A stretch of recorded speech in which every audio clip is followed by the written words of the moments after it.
A partir de agora, aqui na Brasil Atual, Colibri na Quarentena. Uma conversa com quem está envolvido em trabalhos de cultura e entretenimento em tempo de pandemia.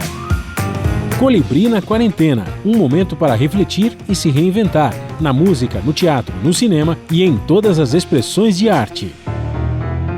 Olá pessoal, no programa de hoje nós vamos promover um encontro do Clube do Choro de São Paulo com os músicos Ive Finzetto, Henrique Araújo, Denis Domênico e Roberta Valente. Uma conversa sobre as lives e a escola de choro do clube, o lançamento do DVD Panorama do Choro Paulistano e a Lei SP Cidade da Música. Tudo online, em casa, na quarentena. Grande prazer em receber o Clube do Choro aqui na quarentena comigo. Que prazer, todo mundo aqui, os representantes do Clube do Choro de São Paulo, para fazer uma roda aqui. Vai ser muito legal a gente conversar nesse tempo de quarentena, porque todos ficaram preocupados, obviamente, no momento que chegou a quarentena, e o Clube do Choro estava em plena atividade lá no teatro, né? Lá da Moca, todo mundo fazendo a apresentação, e de repente para tudo. E aí, como é que faz? Vocês fazem rodas de choro? E a roda do choro supõe uma aglomeração? Supõe não, faz parte da roda do choro. Todo mundo muito junto, muito perto, um tocando do lado do outro, isso não é mais possível, né? Então, primeiro, um prazer em recebê-los, cada um vai se identificar aqui pela roda. Eu começo aqui com o Denis Domênico. Fala aí, Denis, tudo bem? Beleza, Colibri. Boa Tudo tarde a jóia? todos aí. Tudo jóia. Bem. Tudo bem. O Henrique na parada aqui, Henrique Araújo, salve. Olá, Colibri, tudo bem? Tudo jóia? Beleza. Ives Finzetto, tudo bom? Salve, Colibri, tudo certo. Sempre um prazer conversar com você. E eu deixei a dama do choro para o fim, a Roberta Valente, porque eu não sou bobo nem nada, deixei no finalzinho. Tudo bem, Roberta? Tudo, Colibri, obrigada. E você? Tudo jóia, estamos na luta. Vocês todos são músicos, pesquisadores, produtores musicais, né? E estão envolvidos com o Clube do Choro, pelo menos desde 2015, quando se voltou, né? O projeto do Clube de Choro em São Paulo, na cidade de São Paulo. Vocês sempre participaram em todas as atividades de choro. A Roberta, eu lembro do Ó do Borogodó, como que é? Chorando as Pitangas. Não é isso, Roberta? Vai corrigindo. Um monte de coisa que a Roberta fazia, e todos os músicos de choro que eu conheço há algum tempo voltaram a trabalhar de forma oficial, né? Com o apoio da secretaria. E aí depois veio um novo prefeito que acabou com isso, mas vocês conseguiram recuperar, ainda bem, o espaço, né, merecido do choro e um incentivo necessário também para a música instrumental brasileira, né? Mas antes de mais nada, eu queria que vocês falassem como é que vocês estão se virando aí, quando não tem mais a roda do choro, as lives. Quem vai falar das lives? Deni, o Ives, fiquem à vontade. Ives, começa. Fala aí, Ives. Pô, Colibri, exatamente. O Clube do Choro teve aquele movimento todo em 2015. E foi super especial, um movimento realmente que reuniu toda a classe aí do choro, chorões, choronas, produtores, produtoras. E quando realmente entrou a prefeitura do Dória, teve esse corte, mas depois, com a saída dele, né, e com a entrada do Covas, a equipe do Covas tinha em mente o trabalho que a gente fez, porque foi realmente uma efervescência muito grande naquele período de 1 ano e meio, que o Clube do Choro ficou tendo suas apresentações na Moca. Então, a equipe já sabia. Então, nós fomos procurados por eles para voltar ao projeto, porque realmente é um projeto muito bom e já tinha virado uma tradição lá na Moca, né? Então, de fato, a gente precisava voltar. Acho que é um merecimento de todo mundo, né? Que participa do choro, que toca choro na cidade, que mantém firme e forte as suas rodas, né? Isso. Cada um de nós aqui, né, mantém uma roda de choro, um espaço, um grupo, né? Então, realmente é muito importante. E aí veio a pandemia, né? Quando chegou a pandemia, a gente falou, bom, e agora como é que a gente vai fazer para manter esse encontro? Claro que a única saída era virtual. E isso tem, acho que, 2 importâncias, né, fundamentais. A primeira da gente manter difundindo o gênero e uma forma da gente ainda conseguir se encontrar, que é nesse período de isolamento social, né, as pessoas que moram sozinhas, tem sido de fato muito duro. Então, para nós músicos cuja a atividade é eminentemente coletiva, a gente faz música junto, a gente precisava de um espaço para manter esses encontros, essas conversas, tocar de alguma maneira juntos ainda. Então, e a segunda coisa, claro, que é fundamental, manter alguma fonte de renda para todos nós, né? Então, a gente fez realmente um empenho muito grande junto à secretaria para que eles se sensibilizassem para essa questão financeira, né, da sustentação dos músicos, porque a pandemia começou ali em março, chegou em final de abril, começo de maio, as pessoas já estavam assim, ficando totalmente desesperadas, sem ter como pagar aluguel, às vezes até sem ter como comprar comida. Então a gente conseguiu fazer essa conversa com a secretaria e falar, olha, a gente tem a roda de choro lá todo sábado, vamos manter isso, só que online, fazendo as lives. A gente pode fazer lives de vários temas, com vários convidados, e aí ainda bem que foi isso que aconteceu. A secretaria se sensibilizou e a gente passou a ter a roda de choro online, todos os sábados, às 5 da tarde, acontecendo no canal do Facebook do Teatro Arthur Azevedo e no nosso canal também do Clube do Choro. Que, aliás, está um mega sucesso, né? Tá muito legal. E para você ter uma ideia da importância disso, começou em maio, né? Então teve, maio, junho, julho. Menos de 3 meses, já passaram por lá mais de 100 músicos e musicistas. Mais de 100 pessoas tocando, mostrando seus trabalhos, cada semana com um tema diferente. A gente teve até live com vibrafone no choro, uma live só de vibrafonize. Então, o Ricardo Valverde, o André Juarez, o Alisson Amador fizeram uma live só falando sobre vibrafone no choro. Então, temas incríveis, né? E isso tem sido muito legal. E a secretaria cumprindo com apoio financeiro nesse momento de pandemia também, e pagando os músicos para fazer as lives também. Tem acontecido isso, é isso? Exatamente. A secretaria manteve o contrato. Então, ao invés da gente fazer as lives de verdade, né, físicas, agora a gente manteve isso para o online. E o panorama... Fazia muito sentido. Desculpa que eu lembrei de coisa. Fazia muito sentido, porque alguns recursos da secretaria, por exemplo, como a virada cultural, que é um investimento muito grande, né, da prefeitura para fazer o evento da virada, não aconteceu. Então, rolou. Caixa tinha, né? Caixa tem para fazer as coisas. Era só realmente uma questão de sensibilizar, né, os gestores da secretaria, de falar, olha, de fato o recurso está aqui. O que a gente faz? Tem que manter os artistas trabalhando de alguma forma, né? Porque as pessoas estão em casa, trancadas, recebe uma atividade cultural de qualidade, pode assistir no computador, na TV, no celular, isso é gostoso, é ótimo, e mantém as pessoas trabalhando, que é fundamental. Entendi. Agora, e o resto, quer dizer, aqueles espaços todos, Roberta, Dene, todo mundo, o Henrique, fiquem à vontade para comentar. Os espaços todos, as casas, as casas noturnas que recebiam choro, não está rolando e tal, e isso também dá uma encurtada no orçamento de todos vocês músicos, né? Como é que estão se virando aí? Roberta, Henrique, Dene, fica à vontade. Fala, Rô. Pode falar. Não, fala o Henrique primeiro. Então, então a gente tem, só para dar o início aqui, porque o Ives me convidou para falar um pouco sobre a Escola de Choro de São Paulo, né? Daqui a pouco você vai falar. Tá, então só para como a gente está se virando, né? Nós músicos, além de não só tocar, nós somos professores também, né? Então a gente está se virando através das aulas online particulares, né? E de outras instituições que alguns músicos trabalham. Eu, por exemplo, sou professor da Escola do Auditório do Ibirapuera. Então mas eu sou uma exceção, né? Tem outros músicos que não são. Então acho que o momento agora é também de se reinventar, né, de criatividade, para tentar se manter o mínimo de dignidade humana, de comer, né, de poder fazer as coisas. E os que não dão aula, como é que se viram? Porque vocês dão aula e tudo bem, e os que não dão aula aí é complicado. A gente se ajuda, né?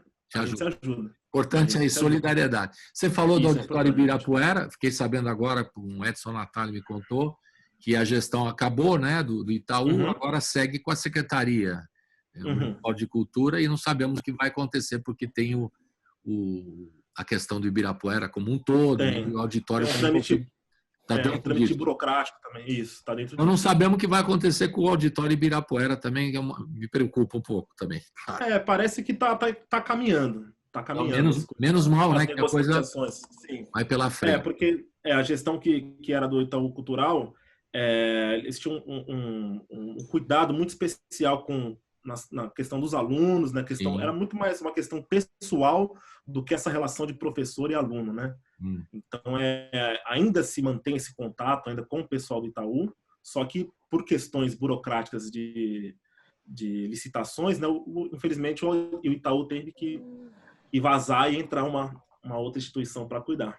Mas já está definida a instituição ou está na mão da secretaria por enquanto? Mas eu não posso falar. Não quer dar eu amo essa sinceridade. Roberta, ele não quer dar um furo de reportagem para nós. Não quer, regulou. Ele não sabe como nós somos chatos, queremos um furo. Mas eu quero saber o seguinte, não precisa falar o nome de quem vai assumir, mas a escola vai permanecer. Vai permanecer. Então tá bom. Isso eu já estou feliz. Estou feliz. Mas, com certeza. Mas outra empresa vai patrocinar, é isso? Outra empresa vai patrocinar. Ele não pode falar, Roberta. Você podia... Abafa. Furo de $1 milhão. O cara tem informação, mas não pode falar. Tá louco para falar. Se a gente apertar, ele fala. Entrega. Tem aqui, ó, mas não tem te dou. Com que letra começa? Hein? Diga lá. O auditório Ibirapuera, ele é fundamental que continue por conta da escola, porque o choro, a gente sabe, ele é um gênero formador de música. Claro. Então, o músico brasileiro, ele é formado nessa fonte, na fonte do choro. Todos beberam ali, né? Os maiores. Claro. Quem que está lá dando aula, Henrique, além de você? O Proveta? Quem mais? O Proveta é o coordenador de todos os cursos, né? O diretor-geral é o Proveta. Mas, da galera, o Jean Correia passou lá, agora tá o Glauber Seixas. Que é o Glauber, que foi professor da Escola Portátil do Rio de Janeiro, tá lá no curso de violão. Eu leciono bandolim e cavaquinho. Tem o Léo Rodrigues, de percussão, Celso Almeida, de bateria, Toninho Ferragutti, de sanfona. Olha o time. Uma galera. Gabi Machado, da flauta, Proveta, de arranjos, orquestração. É muita gente, um corpo docente. A Vanessa, né, de voz. A Vanessa, o Fimaróstica. Vanessa Moreno. Vanessa Moreno é maravilhosa, já esteve aqui. Incrível. Então, o pessoal muito legal lá. Deni, fala você aí também, como é que tá? E os espaços do choro, independente do Clube do Choro, das datas do Clube do Choro oficiais, os espaços, né, das casas que recebem o choro e tal, como é que fica? Os artistas você tem ouvido muitos companheiros aí, colegas que tocam com você, preocupados? Fale um pouquinho aí, dá o seu depoimento, por favor. Eu sinto a galera bem preocupada, inclusive preocupados com as próprias casas, né? Porque muitas casas, como o Aldo Borogodó, algumas outras, mais do que casas que você vai lá tocar, você fica... É um ambiente quase familiar, você tem proximidade com as pessoas, os frequentadores também acabam se tornando amigos, e a gente não sabe como é que eles vão se virar, né? Depende de quanto tempo as pessoas aguentam, os bares, restaurantes vão aguentar estando fechados, por mais importante que a gente saiba que é o isolamento, que é fundamental que se mantenha, até os números estarem sob controle, mas a gente realmente fica preocupado, não só por nós, né? Porque a gente, além do prazer de tocar, que esse realmente é uma coisa que não dá para mensurar, né? Não só o ganhar dinheiro, mas a falta que está fazendo, isso eu acho que eu falo por todos os músicos, a falta que está fazendo você tocar com um amigo, assim, é uma coisa que, né, por mais que às vezes falta grana para conta, mas é difícil explicar. Acho que todos nós, acho que desde que começamos a trabalhar profissionalmente, nunca passamos tanto tempo assim sem tocar junto. Então tem essa preocupação. Tem a gente lá na diretoria do clube às vezes recebe pessoalmente alguns músicos com algumas dificuldades mais agudas, né? E a gente tem visto esse movimento de colaboração, né? Por exemplo, recentemente não vou citar nomes, mas alguns músicos tiveram que rifar instrumentos pessoais de trabalho, e o movimento que a gente viu, mais de um músico. Vários. E o movimento que a gente viu, pelo menos dos próximos do choro, foi das pessoas fazendo uma campanha para todo mundo comprar, e quem ganhasse Abrir Ficar com ele, Simão, isso mesmo. ficar com ele. E foi isso o que aí, pô. aconteceu. E assim, e todos os músicos que eu vi que isso aconteceu ficaram super emocionados, se sentiram abraçados. E é uma forma, não é a gente fica triste por estar vivendo um momento desse, mas certo que essas iniciativas vão nos fortalecer para quando passar isso a gente estar ainda mais forte como coletivo. No momento de desespero, para o cara pegar o instrumento dele, que é o trabalho dele, né? Botar para vender, isso deve ser uma coisa louca. Então, é um desespero mesmo. O cara, pô, pega o violão, eu toco 7 cordas, aí eu pego o meu violão, põe para vender porque não dá mais. Aí Porque é preciso é a comer, situação da cultura brasileira, é uma tristeza, não, um negócio que é inconcebível, mas eu fico perplexo, Teve o caso no Rio também do Luiz Felipe, né? Chamava Luiz Felipe, que aí também o pessoal se mobilizou e ele continuou com o instrumento, tal. O cara, para chegar a esse ponto, Roberta, né?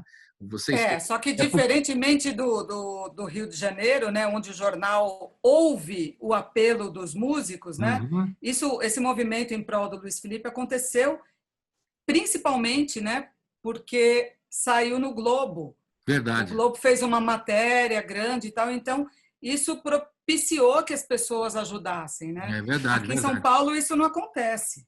É raríssimo algum tipo de coisa. Se não fossem as mídias sociais, a gente não teria esse acesso aos fãs, digamos, né? Eu entendi. Aos A mecenas. referência é porque lá fizeram. Inclusive o Luiz, se não me engano, o Pedro Miranda me contou que tocava com ele e tal, que ele é do Reduto do Samba, aí se mobilizou o pessoal do samba também, juntou tudo, né? E saiu, como você falou, teve uma divulgação muito forte, e aí eles se juntaram e tal. Mas a gente tem que fazer assim, se tiver algum problema com músico aqui, temos que ir lá nós estamos aqui na Rádio Brasil Atual, tem que falar, né? Assim, quando teve o Dória, que veio com essa quase aí acabar com o Clube de Choro, eu meti a boca na rádio ali, é o meu espaço, o espaço que a gente tem, os músicos todos, e eu critiquei claramente o absurdo que foi. Quer dizer, é onde a gente tem, onde possível para falar, nós fizemos a crítica, e tem que ser assim. Agora, a ponto do sujeito vender é dramático, né? É dramático, é uma situação dramática mesmo. Não? Bom, gente, a gente não sabe como é que vai. Desculpa, Você vê? a gente não sabe quando isso passar, o receio é que quando acabe a pandemia, qual vai ser a forma de retomada, inclusive assim, porque a gente não sabe se os restaurantes vão conseguir manter o que tinham, vão conseguir manter música, de que forma, com que remuneração, como é que vai se dar esse diálogo. Vivo, de repente. Vocês têm um mapeamento, mais ou menos, no Clube do Choro, de quantos espaços, fora o próprio Clube do Choro, aos sábados, lá é sábado, não é todo sábado, é isso? Certo, Ives? Todo sábado. Corrija, isso, sábado. De repente eu falo errado aqui. Enfim, todo sábado, independente lá do Teatro Arthur de Azevedo, os espaços, vocês têm uma ideia de quantos espaços, Roberta, Henrique, Dene, Ives, de quantos lugares os chorões participam? Deve ser um número extraordinário em São Paulo, né? Porque tem sempre... Não é tão extraordinário. Né? Não é, não? Não é? Não. É menos do que se imagina. Pensando numa cidade do porte de São Paulo, é pouco. Mas tem assim, eu acredito que muitos espaços não vão sobreviver à pandemia. Ou pode ser que eles sobrevivam com a ajuda das pessoas, com vaquinhas, né? Porque senão eles não vão sobreviver. Porque tem muita feijoada, né, Ives? Aí é diferente. Vamos falar, aí é diferente. Ainda assim, ó, todo sábado eu e o Henrique a gente toca numa feijoada, né? Há só 12 anos. Né, no mesmo lugar, todo sábado, talvez já seja uma das feijoadas com choro mais longevas aí da cidade. Uhum. E agora, né, eles voltaram, né, podendo abrir com uma limitação de quantidade de clientes, se eu não me engano, de 40%. E aí o dono já falou, olha, agora nesse começo não vai rolar música ao vivo não, porque só com 40% a gente não segura o cachê de vocês. Eu falei, pô, então estamos lá, faz 12 anos na casa, na parceria, e mesmo assim, agora voltando, a gente vai minguar o negócio aí. Então vai minguar. E aí eu queria puxar o saco um pouco do Dene aqui, que o Dene tem feito um papel importante nessa montagem das curadorias, das lives dos finais de semana, do Clube do Choro, e sempre tentando conciliar essa história da curadoria do ponto de vista artístico com essa sensibilidade de quais músicos também estão precisando mais, estão numa situação social mais complicada. E tudo isso também, como ele disse, com um certo, um carinho muito grande e também com sigilo para não expor a pessoas, muito que bom. está precisando e tal. Então, Beni tem feito um papel importante aí, montado as temáticas das lives de uma forma brilhante. Então tem que ter muito legal. Tem que ter essa preocupação dele. Parabéns aí, eu não sabia disso, mas é importante mesmo. Essa sensibilidade, né? Desculpa. Fale. Porque tem uma questão relevante que a gente acaba... Porque assim, a gente precisa, obviamente, para o público apresentar uma coisa com uma qualidade. Claro. E a qualidade técnica, a gente não está falando do instrumentista, né? Técnica da transmissão, ela acontecer numa qualidade. E muitas vezes os músicos que menos têm condição, a maioria dos que mais precisam, eles não têm a condição técnica, às vezes de ter uma boa internet, de ter um bom celular, de ter um bom computador. É grana, então, tudo é grana. Como equalizar isso? Você colocar... A gente fez uma live sobre o Anacleto de Medeiros, faz 2 sábados atrás, e a gente fez uma das coisas que a gente conseguiu pela primeira vez foi que alguns músicos gravassem playbacks da sua casa, às vezes mesmo com celular, alguma coisa mais simples, para um outro músico tocar ao vivo, que é uma das formas que a gente chegou a conversar no começo, e agora a gente está começando a ir para frente com isso. E é uma outra possibilidade, depois até colocar esses playbacks para as pessoas baixarem, a comunidade do choro baixar, que é uma coisa de você fomenta em vários âmbitos.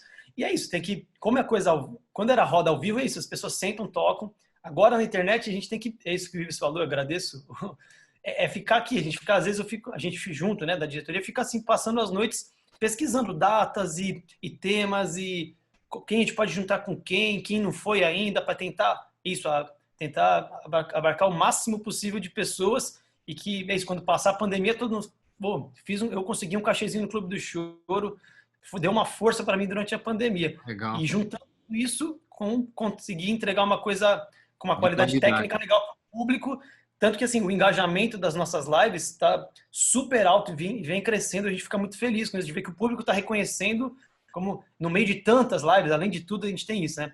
Quantas e quantas lives... Todo mundo está fazendo live agora, está todo desesperado, todo mundo fazendo live. Como fazer para a pessoa falar, sábado à tarde, como fazer as pessoas irem lá, vou lembrar... Então, assim, tem sido um trabalho, tem também o Matheus, que faz a parte das mídias sociais, que também dá uma super força para a gente, que é fundamental esse trabalho, a gente da diretoria faz um trabalho conjunto para conseguir, e é isso, as lives estão passando todas batendo 4, 5 mil visualizações, a gente isso é muito satisfatório, e assim, nossa intenção daqui a pouco é subir um canal do YouTube, deixar elas lá, porque além de tudo são fontes de conhecimento, vão ser com certeza para o futuro. Nessa live que com o Anacleto foi o Barão do Pandeiro, que, né, sabe quem conhece ele sabe o quanto ele tem de boas informações. É isso, registro para o futuro, além de tudo, né? Claro. Tentar tirar além de instrumentistas, músicos e que tocam os instrumentos, vocês são pesquisadores, então vocês têm a preocupação de contar a história do sujeito que está tocando, o compositor, a Roberta, escreve, o Ives, vocês todos são pesquisadores, além de músicos, né? Então isso ajuda muito, né, a esclarecer. Bom, agora vamos fazer um intervalinho, porque eu preciso ouvir uma música, ouvir o choro, pô. E o panorama do choro era para estar lançando na época da pandemia e não rolou. Então a gente vai aproveitar que tocar uns trechos, né, do que o Sesc lançou no canal digital, não foi isso, Ives? Lançou e... Vale. Exatamente, Colibri. A gente ia fazer o lançamento do DVD do Panorama do Choro, né, do primeiro disco, né? A gente fez um DVD com as músicas do primeiro disco e ia rolar lá no Sesc Pinheiros. E aí foi na semana que foi decretado, né, o lockdown, começou a quarentena. Então é um projeto que a gente está esperando sair faz tanto tempo, e a hora que ia sair teve isso. E aí o Sesc teve essa iniciativa incrível também de já publicar, né, o nosso DVD na íntegra na plataforma Sesc Digital, que para mim já é um dos maiores portais de cultura do mundo. É verdade. A plataforma Sesc Digital foi lançada há pouco tempo e já é, sem dúvida, um dos maiores portais de cultura do mundo. Tem muita coisa de teatro, de dança, de música. Então, tem lá o nosso DVD na íntegra, na plataforma. Você pode assistir todas as músicas e as entrevistas com os compositores de cada uma delas. Então ficou um trabalho assim incrível do Sesc, uma alto nível de qualidade, com as obras também do Sérgio Fabres, que ilustram o encarte dos nossos discos, que tem essa temática paulistana. Então é um trabalho realmente maravilhoso. E a gente vai ouvir o que agora? Quem vai chamar a música é a Roberta Valente. Não sei por quê, mas vai ser ela. Fala, a gente vai Roberta. ouvir do grande pianista Laércio de Freitas, Segura Valente. Roda! Roda do choro rodando aqui. Vale. Uhul! 1, 2, 3.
Estamos de volta aqui com o pessoal do Clube do Choro, aqui conversando desses assuntos da música instrumental brasileira mais linda do planeta, que é o choro. Ah, gostaram dessa? É boa, né? Oi. Estamos com o Ives, com o Denis, com o Henrique e a Roberta Valente. O Ives e o Denis são da diretoria hoje do clube, né? E o Henrique participa, professor. A Roberta Valente se aposentou do clube, mas continua trabalhando. Vai nessa, né?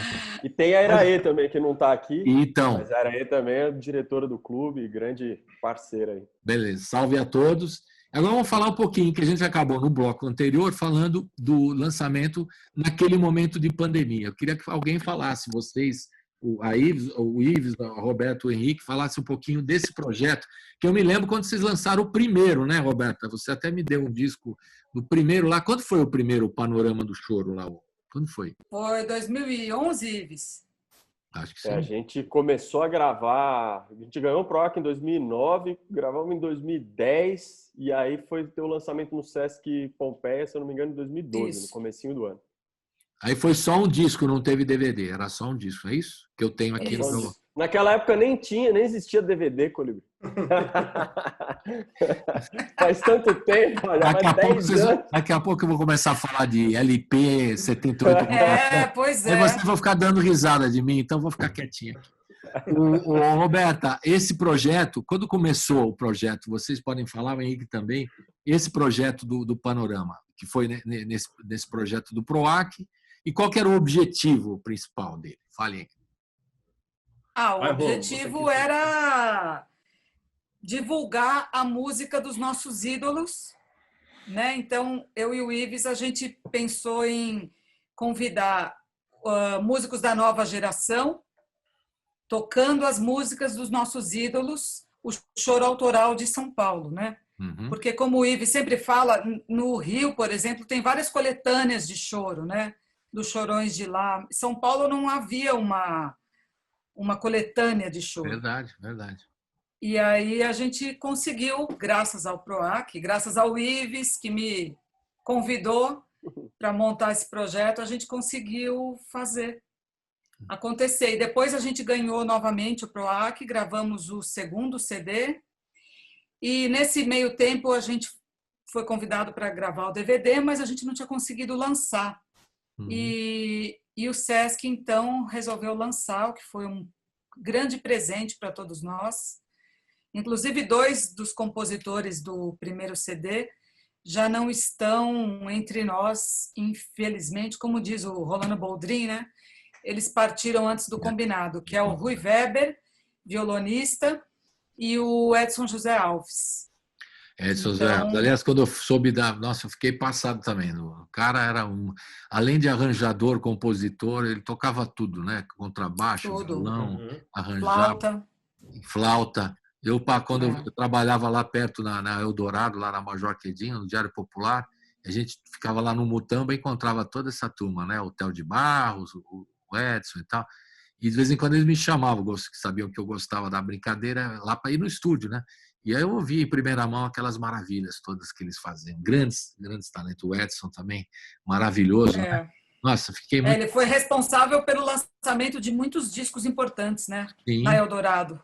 Sem dúvida. Eldorado ajudou muito também. Esses 2 discos estão no selo do Sesc, é isso, Roberta? Não, primeiro não. Eles foram lançados, os 2 discos lançados pelo selo Pôr do Som. Pôr do Som. Nós gravamos no estúdio 185 do Beto Mendonça, que é um grande parceiro, e o DVD foi lançado pelo selo Sesc. Aí o Sesc lançou o DVD. Fale. E o Ives até comentou, né, da arte, tem um trabalho lindíssimo do Sérgio Fabres, né? E tem também as fotos da Estela Randa, a Estelinha, e também foi a diretora de arte do projeto gráfico do disco. E está muito bonito o encarte, está lindo. Legal. E o Sesc ainda escolheu um papel, olha, está maravilhoso. Show de bola. É importante que você, desse projeto, desde o começo, quando eu recebi o primeiro, lá para trás, né, quando vocês começaram, eu falei, isso é importante, né, valorizar o choro de São Paulo, porque o do Rio ele já tem, eles têm uma divulgação. A gente acabou de citar um exemplo aí de como o Rio faz reverbera mais o choro deles, né? E falta mostrar a qualidade. E o gozado que eu fiquei sabendo não, alguém que me chamou a atenção isso nos anos 70, lá nos primórdios, né? Pô, por que vocês não mostram o choro de São Paulo? Quem me falou isso foi o carioca, Paulinho da Viola. Ele falou, pô, tem o choro de São Paulo que é tão bom, vocês têm que valorizar. E vocês estão fazendo esse trabalho. Eu fico muito orgulhoso de acompanhar isso que vocês fazem, porque o mestre Paulinho da Viola já falava, pô, o choro do Rio está aí e tal, mas vocês têm que fazer as coisas de São Paulo, né? Grandes compositores, né? Grandes músicos e tal. Eu acho que vocês estão cumprindo essa missão aí muito bem. Quem quer falar mais do panorama? Não, só pegando esse gancho aí, Colibri, que você falou do Paulinho, só lembrando que um dos últimos shows do Paulinho da Viola que teve aqui em São Paulo, se não me engano, foi no começo do ano, em janeiro ou em dezembro. Ele convidou o Isaías e o Israel como atrações do show dele mesmo. Claro, ele valoriza. Legal. Foi muito bom. Até uma matéria. Legal. Fala aí. E é legal que esse programa aqui agora está reunindo 3 grandes iniciativas, né, do Choro de São Paulo, que reúne o Clube do Choro, o Panorama do Choro e a Escola do Choro de São Paulo. E eram 3 coisas que todos nós aqui pensávamos, olhávamos para São Paulo e falávamos, pô, São Paulo tem, sem dúvida, em número de músicos, musicistas, sem dúvida, a maior cidade do país hoje tocando choro. E aí a gente não tinha um Clube do Choro, que tem Clube do Choro no Rio, em Brasília, em Juiz de Fora, em São Luís do Maranhão, em Paris, em Londres, em Tóquio, até em Tel Aviv tem Clube do Choro. Em Tel Aviv tem Clube do Choro e São Paulo não tinha um Clube do Choro. Aí uma coletânea dos compositores aqui da capital. Pô, a gente já teve historicamente o Aimoré, o Rago, o Garoto, né? Todos aqui de São Paulo. Armandinho Neves. Laurindo. Uma coletânea sobre esse trabalho. E também uma escola de choro, né? Você tem a Escola de Choro do Rio, a Escola de Choro de Brasília, que são fundamentais, têm formado grandes músicos, né? Toda essa geração jovem que está tocando música instrumental, tocando choro, tem saído desses lugares, né? E aqui em São Paulo a gente não tinha uma escola também de choro, uma escola exclusiva para o choro. Tinha o LM, que teve um papel fundamental, né, na formação aqui. Acho que todos nós aqui passamos pela OLM de alguma maneira. Né? A escola do auditório, o conservatório de Tatuí, mas exclusivamente de choro não tinha. Não, então é legal que o programa... Muito legal poder falar disso, que é um tripé fundamental. Primeiro, divulgar a música instrumental, o choro, como roda, incentivar esses encontros, como vocês estão fazendo no clube, incentivar e lembrar dos compositores de São Paulo, fundamental, como vocês estão fazendo no Panorama, e ensinando a rapaziada nova. Eu quero aprender cavaquinho, eu quero aprender violão, Isso é fundamental, né? Porque tem aulas de tudo, de guitarra, tem aula, bateria, tem que ter de pandeiro, de choro, dos instrumentos brasileiros e incentivar. Eu sou aluna da Escola de Choro. Essa é a Roberta. É sério. Ela se Ele é meu aposentou e é professor. aluna. A Roberta é meio assim, ela é meio polêmica. Né? Ela é polêmica. Ela se aposentou e é aluna? Não entendi bem. Mas... Não, eu me aposentei no pandeiro. Ele, o Henrique, é meu professor de cavaquinho. Cavaquinho, Você você está no cavaquinho. Tá. Beleza. É. Que coisa. Falando nisso, vamos ouvir uma? Agora é sua vez, Ives, de chamar a música. O que vai ser? Bom, então eu vou de Lá pelas 9, que é a música do João Poleto, nosso flautista e saxofonista do Sexteto Panorama. Legal. Roda do show. Lá pelas 9. Uhul!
Você está ouvindo Colibri na Quarentena.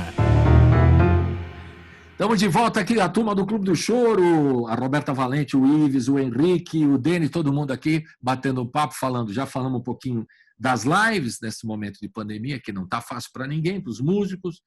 Alguns editais têm saído, algumas leis de incentivo, não sei se exatamente nessa área, de apoios emergenciais aos músicos. Como é que vocês têm encarado isso tudo aí? Aquela lei Aldir Blanc, né, que saiu aí do governo, mas está ainda o processo, uma burocracia, né? Eu também me consulto com a INTE, como vocês, que é a nossa grande a estudiosa desses assuntos de políticas públicas para a cultura, né? Que participa aí do Clube do Choro também, que eu sei. Mas eu queria saber a opinião de vocês, essas iniciativas todas, seja da iniciativa privada, seja políticas públicas do Estado, do governo, enfim. Como é que vocês estão vendo tudo isso aí? Bom, a pessoa mais indicada para falar em política pública é o Ives. Opa! Eu gosto que ela passa a bola também, é impressionante. Aí sim, tocou a bola. Agora depois dessa eu tenho que matar e fazer o gol, né? Porque se voltar para fora, pelo amor de Deus. Não, você pensa que ela vai responder? Fala, eu acho que agora passa. Maravilhoso, incrível. Fala aí, Colibri. Mas todo mundo pode falar aqui, estou brincando, todo mundo fica à vontade, né? Por favor. Nesse momento tem sido fundamental o apoio do Estado, não só para a área da cultura, como para outras áreas, mas principalmente para a cultura, que da noite para o dia teve a sua atividade 100% inviabilizada. Sim. Então, o cara que ganhava R$500 por mês, ou ganhava 1.000, ou 2.000, ou 10.000 por mês, acabou. Da noite para o dia, sua renda foi de 100 a 0. Verdade. Então, é fundamental que tenha o apoio do Estado nesse momento. A gente sabe que esse não é um momento político muito favorável para a área da cultura, para as políticas culturais. Né? Nós, trabalhadores da cultura, temos sido aí demonizados. Muito se fala naquela história de mamar em teta de governo, que é um absurdo. Né? É engraçado, eu conversei com uma amiga que mora na Alemanha, e ela é coreógrafa, né, dançarina e coreógrafa de dança contemporânea.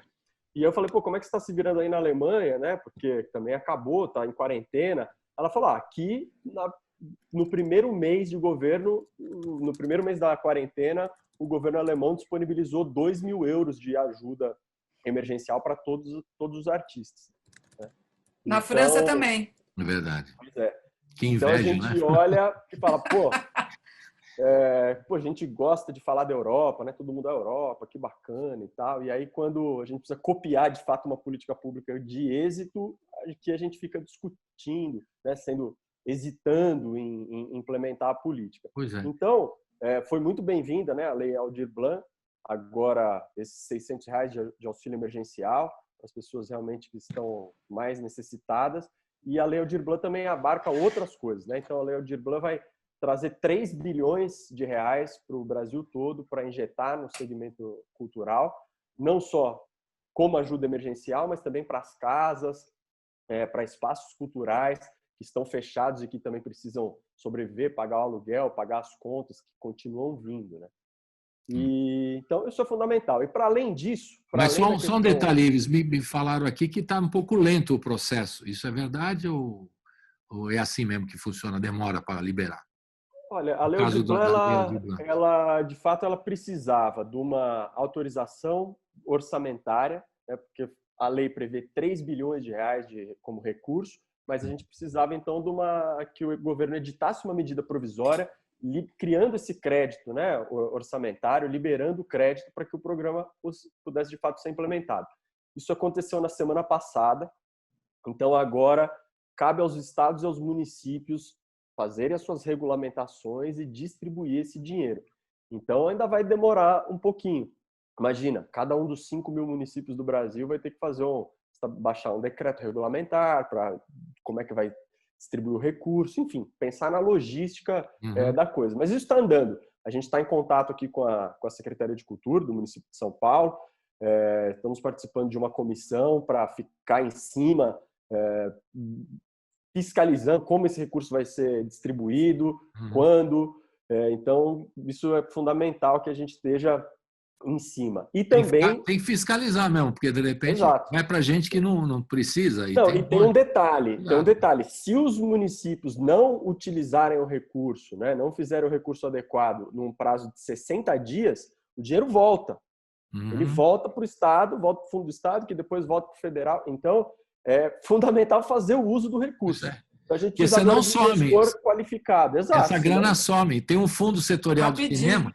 Tem um fundo setorial do cinema, que a gente acompanha aqui também, a turma do cinema, que os caras não liberaram. Ficou represado lá, está lá a grana. E é dinheiro do cinema, que tem que ser liberado, e não está sendo. Né? Isso é engraçado, Colibri. Aqui, às vezes, no Brasil, é estranho que às vezes a gente tem o recurso, fala, pô, o Brasil, o país não tem recurso, país pobre e tal. Tem o recurso, mas na hora de fazer a execução orçamentária, o gestor não executa, não consegue fazer os trâmites burocráticos necessários para liberar a grana. Bom, mas para além da questão do auxílio emergencial, dos editais de emergência, que são fundamentais, também é preciso pensarmos em políticas estruturantes de Estado que permaneçam. Né?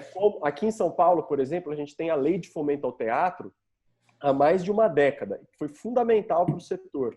Né? Recentemente foi aprovada a Lei de Fomento à Cultura das Periferias, que também tem transformado, né, a capacidade aí dos agentes culturais das periferias de trabalhar, realizar projetos.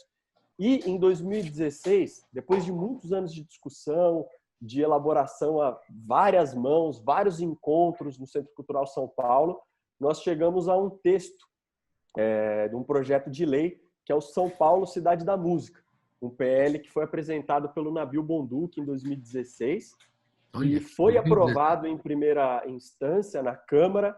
E só que a gente sabe que na Câmara de São Paulo, qualquer projeto de lei precisa ser aprovado em 2 turnos. Então, ficou faltando a votação em segundo turno. Ou seja, a gente chegou na cara do gol e não conseguiu aprovar. E agora, a gente tem retomado a articulação com os vereadores da Casa para que esse projeto seja aprovado. E aí, né, o Nabil ele apresentou o projeto, só que o Nabil não se reelegeu vereador. Então, o Toninho Vespoli, do PSOL, encampou o projeto. E agora, vários outros vereadores de vários partidos estão assinando. Então, o Kito Formiga, do PSDB, assinou. A Soninha Francini assinou também. Então, é um projeto que beneficia a área da cultura e a área da música, que não tem ninguém contrário, né? Não tem ninguém contra. Quem vai ser o louco de ir lá e rejeitar, assinar esse projeto? Então, os vereadores estão assinando. Hoje a gente teve a notícia de que o Policineto também vai apoiar. E agora está faltando, ou seja, a gente está na cara do gol com o apoio de vários vereadores, de vários espectros partidários, e está precisando agora o Tuma Júnior, que é o presidente da Câmara, pautar esse projeto para fazer a votação em segundo turno. Isso pode acontecer esse ano ainda? Esse ano pode acontecer esse ano ainda. Eu quis esperar. E aí a gente está fazendo esse trabalho nessa articulação, de tentar conversar, marcar uma reunião com o Tuma. E quem tem me ajudado bastante nesse ponto é o meu irmão, o Gabriel Cassiano, que é um jovem de 23 anos, que ele é pré-candidato a vereador aqui em São Paulo. É incrível, um jovem de 23 anos está tão comprometido com várias pautas, claro, com a pauta da cultura. Ele tem feito esse meio de campo aí para a gente conseguir marcar uma reunião com o Tuma Júnior, né, o presidente da Câmara Municipal aqui de São Paulo, para a gente aprovar esse projeto. Liberar esse projeto importante aí que é da cidade da música, né? E esses editais, Dene, Henrique, Roberta, esses editais aí da iniciativa privada aí do Itaú, do Sesc, os que eu me lembro agora, e tal. Tem outros, né? Então, falem aí. Existem diversos editais, né, que ainda estão para abrir e alguns que já abriram. Por exemplo, teve um do Itaú Cultural, que analisando o cenário que está acontecendo, né, de pandemia, para a gente fazer as coisas acontecerem, eles criaram um edital de podcasts, né? Podcasts relacionados a diversos assuntos. E um deles era a cultura. E nós, da Escola do Choro de São Paulo, temos um podcast oficial da escola que chama Nó na Garganta. E esse podcast foi aprovado pelo Itaú Cultural para receber um incentivo, né, para disponibilizar para todo mundo aí. Então, isso é um dos tipos, das formas de ajuda, né, também que as políticas privadas aí têm cooperado com a gente, assim. que eu lembro é só essa daí. Teve outros também, né? Eu assim, do que eu tenho acompanhado, óbvio que não é tão estruturante como essas iniciativas, né, que o Ives colocou, mas tem alguns outros. Teve um festival que chama Festival Up, que distribuiu para vídeos, né? Você postava vídeo, eles selecionaram alguns. Eu até fui escolhido em um, que, assim, são pequenas iniciativas, assim, que eu vi ainda. Teve um outro, agora me falha, eu estava aqui procurando o nome, não lembro agora, acho que foi organizado pelo Benjamin Taub, se não me engano. Isso. Um coletivo que também Música em ajudava Rede. Música em Rede. Isso. Que ajudou também com alguns músicos, até alguns do clube conseguiram um auxílio. Eram pequenas coisas, mas as iniciativas, não a iniciativa privada, assim, as iniciativas particulares, digamos assim, e também algumas da iniciativa privada, também estão. Não dá para dizer que vai salvar a vida de ninguém, mas são pequenas ações que estão ajudando. Poucas coisas que estão ajudando a turma. Pois Roberto, se todo mundo tiver, né, é isso. Claro. Lembra de alguma outra coisa aí, Roberto? A Funarte agora, por exemplo, está aberta, né? Tem esse edital da Funarte. E tem também alguma coisa da prefeitura, né, para se inscrever para participar das casas de cultura. E sempre tem alguma coisa, né? E é interessante que tem muita gente se sensibilizando assim com os músicos. Então, por exemplo, um conhecido nosso cantor brasileiro que mora em Paris me ligou. Eu não tinha contato com ele há muitos anos. Ele me ligou, falou: olha, eu quero doar 500 euros para você e para um número de músicos X em troca de um vídeo para postar na internet. Assim do nada, entendeu? Então, você vê que a pessoa tem condição de fazer e vai lá e faz. Então, ela pagou. Iniciativa particular, como disse o Denis. E a gente fez um vídeo que ficou lindo, maravilhoso. Você pode falar o nome dele? A gente não pode falar. Não. Roberto Moura, claro. Roberto Moura, pronto. Ele foi o diretor musical da peça do Garrincha, onde nós fomos músicos, do Bob Wilson, né? Isso já faz, 5 anos, e eu nunca mais tinha falado com ele. Então, são presentes assim que a gente ganha, né? Eu e o Ale Ribeiro, do clarinete, e o Henrique também, a gente ia viajar para os Estados Unidos, só que a gente ia estender a viagem, a gente ia dar aula num camp lá de música, em New England, e a gente ia estender, fazer uma turnezinha. E um dos shows que a gente ia fazer, eu, o Ale e uma cantora brasileira que mora em Seattle, a Adriana Giordano, a gente ia tocar com ela num evento do Jean, esqueci o sobrenome dele, que é um francês que mora em Seattle. E era um evento para uma igreja, tal. Ele fez questão de manter, mesmo a gente não indo. Ele, coitado, ele teve um trabalho abissal e a gente gravou os vídeos e mandou para ele. Ele ficou, para você ter uma ideia, estava passando um vídeo enquanto ele estava editando outro. De tão loucura que foi, mas ele fez questão de manter para ajudar a gente. Muito legal. Então, assim, tem muita gente fazendo coisas assim. O Vitor Lopes, que é o gaitista e produtor do nosso grupo Chorando as Pitangas, ele teve uma ideia que foi maravilhosa, que particularmente salvou um pouco as nossas vidas, que foi vender show com antecedência. Então, a gente vendeu vários shows para a maioria de amigos, né, que já chamam a gente para tocar normalmente, para a gente fazer pós-pandemia.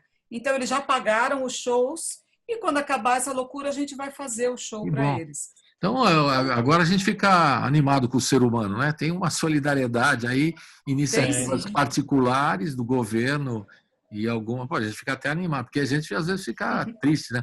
Porque o inominável lá nem fala nada das coisas do governo federal, porque eles só acabam com a gente. Eles detestam a cultura, tudo que envolve educação e cultura, eles não gostam, eles acham que é bobagem e tal.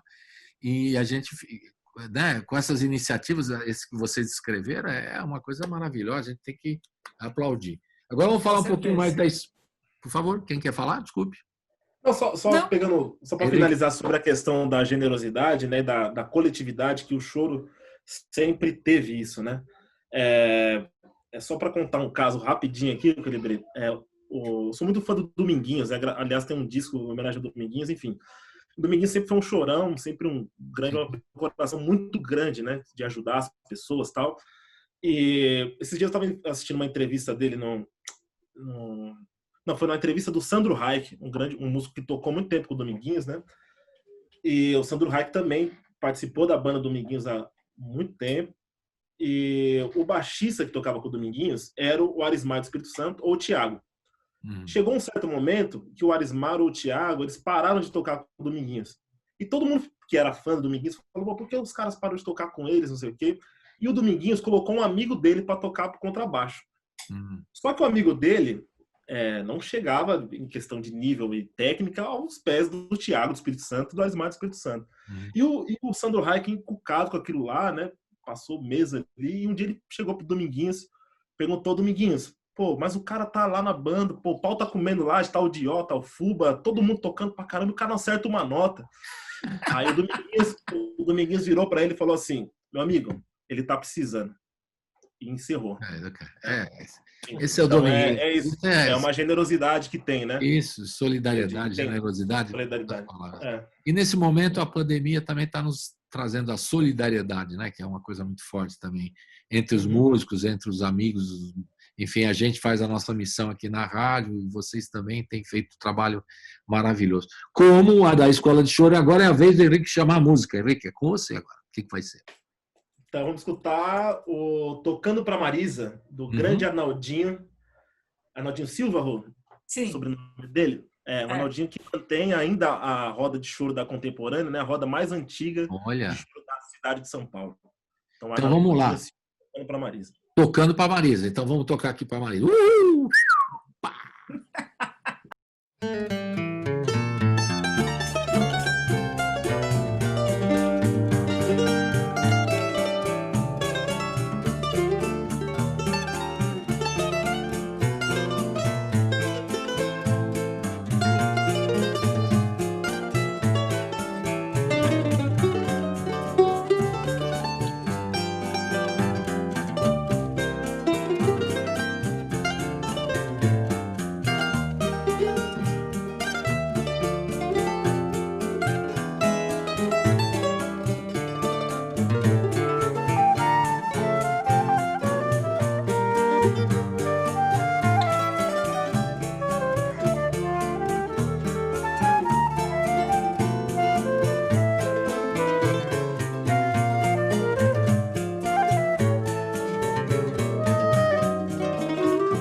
Estamos de volta aqui com a turma do Clube do Choro.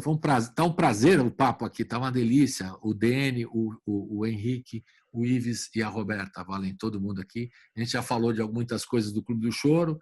Importante também no final aqui, antes da música final, a gente dá o serviço, né? Os canais, os horários do Clube do Choro, das lives, né? É muito importante isso. E eu queria que vocês falassem também agora do que vocês imaginam um pouquinho para frente, né? Já que essa expectativa, a Roberta já tem shows aí para fazer marcados pós-pandemia. Embora ela esteja aposentada, entende? Porém, ela vai seguir. E aí, o que vocês estão imaginando? Vai ser possível a roda voltar do jeito que era, do choro, que eu falei no começo? A roda do choro tem aquela coisa da aglomeração, né? Falar um pouquinho, né? A palavra, né? Que não pode aglomerar, mas da junção, das pessoas estarem juntas. Vê lá a Roberta tocando o pandeiro dela, aquele jeito dela tocar, o pessoal todo, vocês todos juntos, né? A roda, né? Eu me lembro uma recentemente que eu participei, que estava lá, que vocês me chamaram, fui ver, que foi uma homenagem ao Luizinho Sete Cordas, na Cinemateca, que também nem vamos falar a situação da Cinemateca horrível, né? Pode acabar a Cinemateca, aquele espaço maravilhoso que vocês fizeram um encontro em homenagem a ajudar o Luizinho, também uma prova de solidariedade, de apoio que vocês fizeram antes da pandemia lá para trás, né? Que ele estava precisando e tudo mais. Enfim, tudo isso que está acontecendo, a gente fica admirado e também quer saber como é que vocês imaginam para frente, né? Se vale a pena fazer algum exercício de futurologia, ou vocês estão acompanhando, a Roberta tem contato aí com a Europa, o que eles estão fazendo lá? Estão fazendo com distanciamento? Como é que é as apresentações ao vivo? Vão voltar ainda esse ano? Como é que vocês estão imaginando? Tem alguma data ou é bobagem falar em data?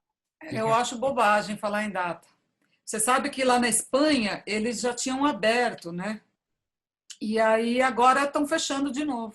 Tá vendo? E eu acho que isso vai acontecer em todos os lugares. Você vê os Estados Unidos também, né? Agora estão voltando um pouco para essa coisa. Eu acho que não dá para a gente falar sobre isso ainda, infelizmente. Mas que a gente está sofrendo muito sem a roda, a gente está. Porque o virtual não é a mesma coisa, né, Roberto? Não dá para ficar perto de você, dá para você tocando ali, não dá para ficar.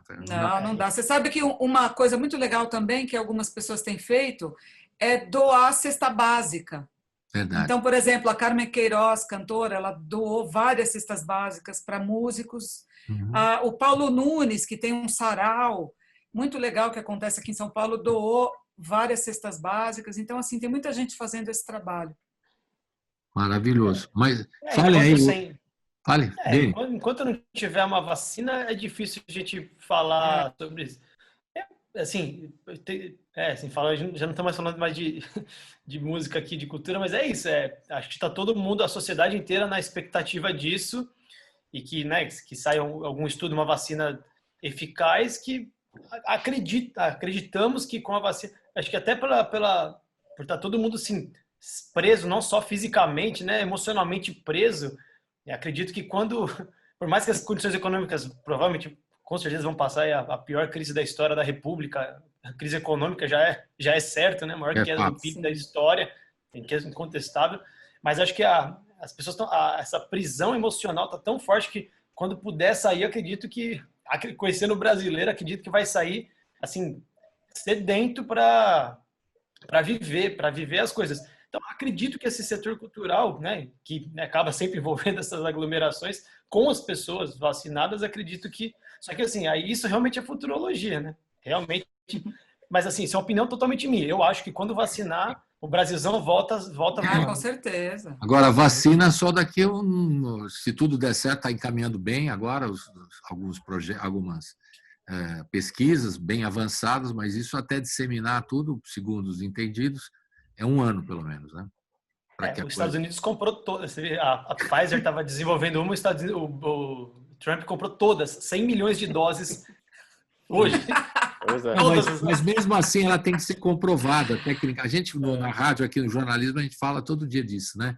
Ela precisa ser comprovada, tem que ter experimentações, novos testes, e depois, quando ela for disseminada, isso tem um tempo, não dá para acelerar isso. Sim, claro. E com esse tempo, demora até você ter a vacina, acesso a todo mundo e as pessoas voltarem com segurança para ver um show ao vivo e tal, na boa. Porque se voltar agora, como diz a Roberta, pode acontecer de ter um retrocesso, voltar tudo, ou as pessoas vão ficar receosas. Pô, tem uma super roda de choro lá, mas eu não vou que eu tô com medo de pegar. Claro. Pensou? Claro, com certeza. Um outro adendo cultural que tem um prejuízo gigante assim, para o Brasil é o Carnaval, né? Que é um dos eventos que mais tem gerado...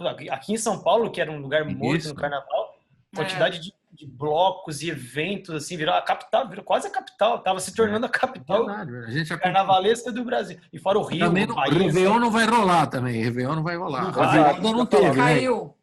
Hein? Carnaval e o Réveillon. Não teve.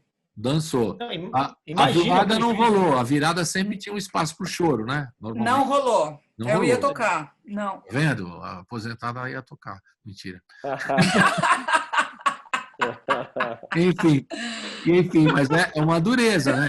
É uma dureza imaginar.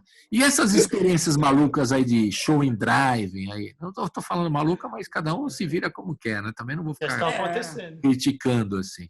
Eu Tem nunca gente fui, eu gostaria de ir. Choro, já pensou um espetáculo de choro no drive? Será que rola?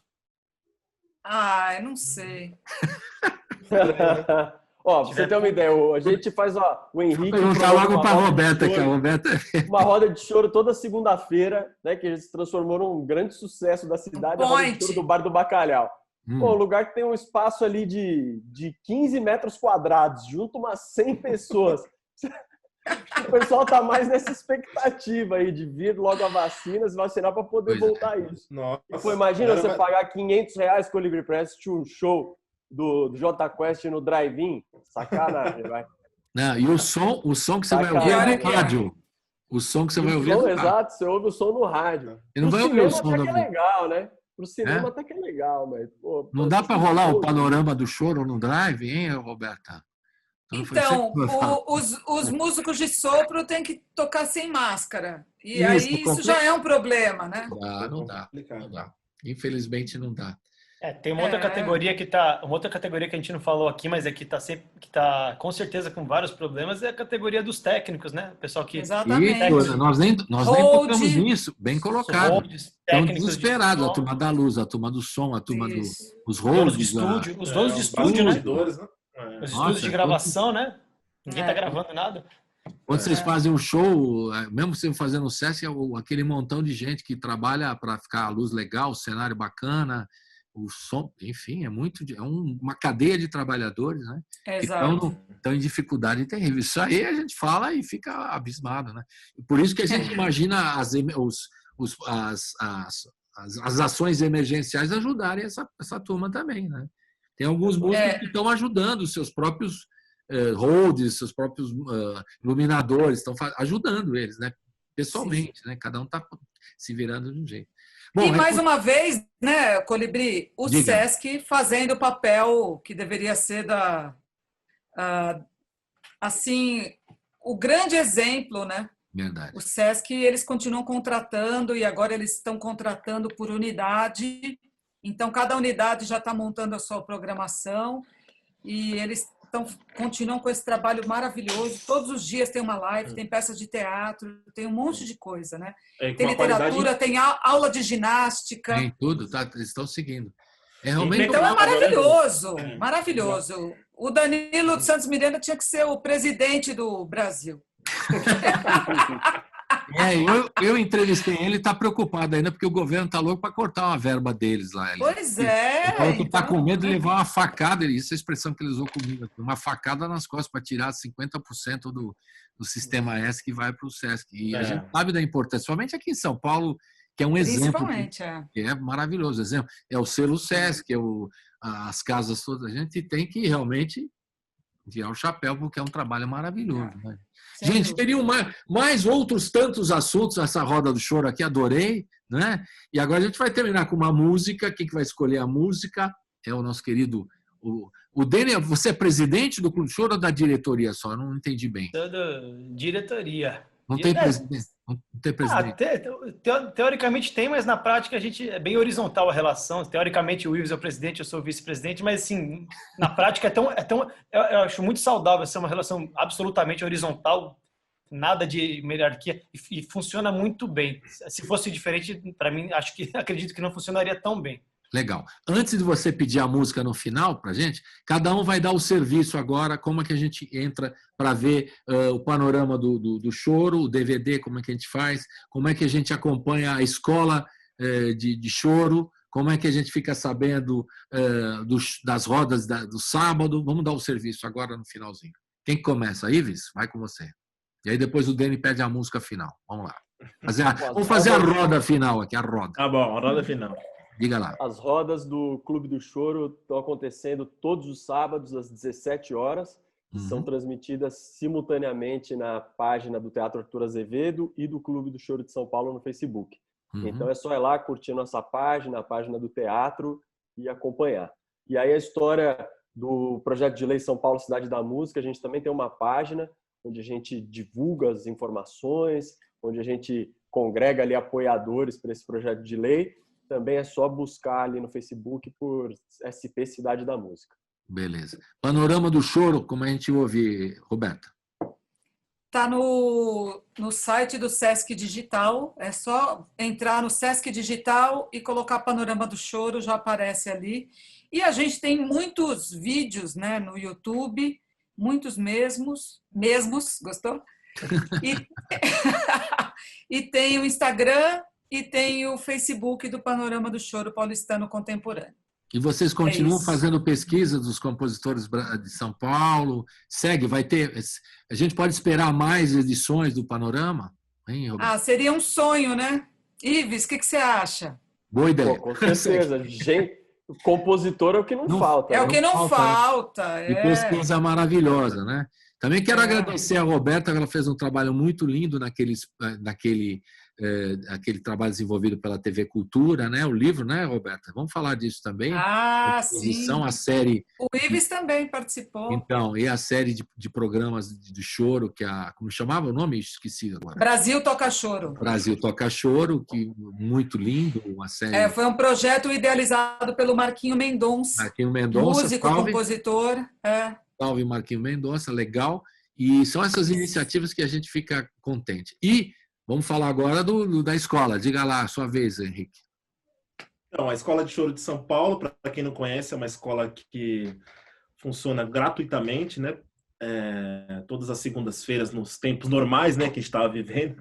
A gente se reunia todas as segundas-feiras aqui no bairro do Sumaré, no Parque da Sabesp, frente à antiga TV Tupi ali, né? Sim, onde também já se concentrava essas coisas. Isso, onde já tinha uma concentração de chorões da cidade de São Paulo, né?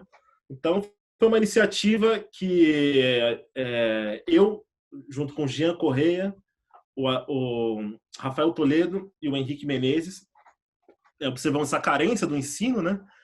Da linguagem do choro, e também transformar o ensino como uma ferramenta de inclusão social, né? Para todo mundo participar, porque não adianta a gente estar fazendo disco, fazendo um monte de coisa e não ter público também para assistir, né? Eu soube que nas primeiras experiências teve um montão de inscrições, né, Henrique? Na primeira... Foi a Roberta que me comentou com a gente lá. Então, a gente às vezes não tem dimensão dessas coisas, talvez a importância, né? Na primeira semana, a gente já vem matutando essa ideia já tem uns 2 anos. Quando a gente colocou no papel, falou, vamos lançar, a gente imaginou, tem 4 cursos, curso de cavaquinho, de flauta, de violão e de pandeiro. Vamos colocar que vai ter 50 inscritos, 40 inscritos por instrumento, né? E no 4º dia de inscrição, a gente bateu 856 inscrições. Interesse, né? E a gente teve que parar as inscrições porque a gente não sabia o que ia fazer. Falei, o que a gente vai fazer com tanto aluno assim, né? Nem como ler essas inscrições. Isso é muito bom. Muita gente. Isso É muita prova para o gente. pessoal, isso prova, Henrique, desculpe interromper, mas já interrompi, infelizmente, Uhum. que prova a importância do choro, do interesse de todas as gerações pelo choro, né? Cada vez Pois mais. é. Isso é maravilhoso, né, que você está falando. A gente ficou bem assustado, assim. Então, E a gente acompanha pela internet como a escola? Como é que a gente faz? Eu quero entrar Escola de Choro está em todas as redes sociais. Escreve Facebook, Escola de Choro, São Paulo? Escola de São Choro Paulo. SP. SP. No YouTube tá a Escola de Choro de São Paulo, mas Beleza. no Facebook, no Instagram, Escola de Choro SP. A gente agora vai lançar, acompanhando aí as redes sociais, as plataformas, tudo de ensino, né? A gente vai lançar 48 aulas para todo mundo que quiser assistir, vai disponibilizar no YouTube aí, aulas digitais dos professores da Escola de Choro, junto agora com o professor de clarinete, que é o Alexandre Ribeiro. Legal. Né? Maravilhoso, lindo, né, Rô? Lindo, lindo. E finalmente eu vou aprender a tocar cavaquinho, porque eu vou lá nas aulas virtuais, para ver se eu aprendo a tocar cavaquinho. Então, e o Vitinho Casagrande, que é um professor de bandolim. Beleza. Então, a partir da primeira... A gente ia lançar essa primeira semana de agosto, só que a gente vai estender um pouco, porque a gente teve conseguiu uma parceria com o pessoal do Clube de Choro de Sydney, que vão traduzir Sydney na Austrália, aulas. Você está dizendo, Isso, não aqui. Não é no bairro Sydney, em Osasco ali, não. É na Austrália mesmo. E eles vão traduzir todas as nossas aulas para ter um alcance maior, né? Beleza. Ah, que máximo. Beleza. Dani, agora você encerra pedindo a música. Se você quiser falar alguma coisa ou dar o último serviço aí, mais coisas do Clube do Choro, você fica à vontade. Se é da diretoria, você manda. Não, só vou endossar o que todos eles falaram, que acompanhem todos esses projetos, que seja sempre for possível, acompanhe, que o público, a arte precisa de gente assistindo. Assim, quem estiver assistindo, quem acompanha esse programa, por favor, sempre acompanhe esses projetos de perto, o Panorama, a programação do clube, a escola e tantos outros, né? É assim que a gente consegue sempre seguir. E a gente tem visto, né? Como o Henrique falou, e você também colocou bem, muitas pessoas, uma procura muito grande pelo choro. Isso é muito bonito de ver. É estimulante a gente ver isso. E a gente precisa sempre lembrar de valorizar os nossos mestres. Então eu vou pedir, para encerrar aqui, uma música de um dos grandes mestres, que é o Israel Bueno de Almeida, irmão do Isaías, né? Então, grande 7 cordas. E fez uma música bem diferente do que eu sempre... A primeira vez que eu vi, achei tão estranho. Eu falei, nossa, o que ele fez aqui? É legal. Aí parece tamanco, e fui ver e chamava Choro Manco. Chama Choro Manco. É uma música num compasso de 5, né? Um compasso ímpar. Então, assim, você vê como, às vezes, essa história do tradicionalismo, às vezes, é colocado em xeque por quem você mais acha que não brinca. É mais tradicional, mas não, o cara é criativo, né? É ótimo. Muito, uma música extremamente criativa aí. Um abração ao Israel, Isaías, nossos mestres, Luizinho, todos os nossos grandes mestres. Viva eles que trouxeram o choro até aqui. Beleza. Então, com o Choro Manco do Israel, a gente vai terminar esse papo com um abraço virtual. Eu queria que todos vocês tocassem, mas não vai dar. Fica para a próxima, aqui ao vivo comigo, né? Se der tudo certo, futuramente, vocês vêm aqui tocar ao vivo. Então, vamos abraço virtual, beijo virtual. Roberta, abraço. Colibri, obrigada, Colibri. Você desde sempre apoiando a gente. Mas é a nossa missão e a nossa obrigação mesmo. Vocês merecem, tá? Tchau. Tchau, pessoal. Até a próxima. Colibri. Valeu. Uhul. Tchau. 1, 2, 3, 4, 5.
O programa termina aqui, mas a programação da Rádio Brasil Atual segue com a Hora do Rango. Hoje um especial, programa especial em homenagem a Sérgio Ricardo.